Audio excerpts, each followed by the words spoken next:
It was about 9:30 at night. I was sitting watching TV and I was starting to get breathless. So I went to bed and I took some Ventolin and I took some oxygen.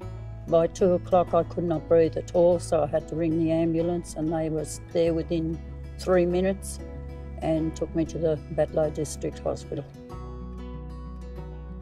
Carlyne presented to hospital by local ambulance with acute respiratory distress. When I got into the Batlo Hospital, the nurses did an ECG and gave me oxygen, and they did blood pressure and a lot of checks on me. And then they got hold of a doctor in Wagga. The patient will present to hospital and the nurse will do a triage assessment and determine they're critically unwell with the obs outside the flags or just the nurse is concerned. So they'll call through on the critical care line and we'll start the treatment process.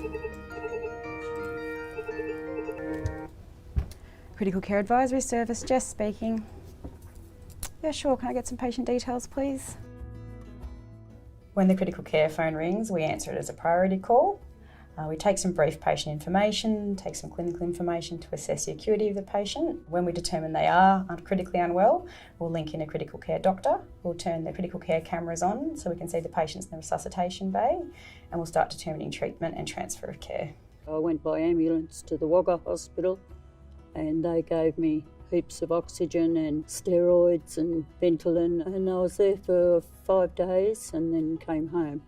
So I just want to say how grateful I am for all the medical staff that did such a wonderful job, because I'm sure I would have died that last asthma attack I had because I could not breathe at all.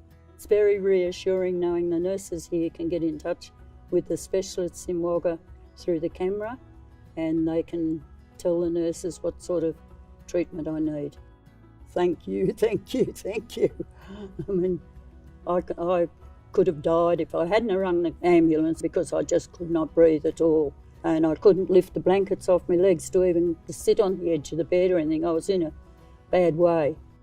I'm so glad to all the medical staff that helped me through all this, because I can now enjoy my life with my grandchildren and my children.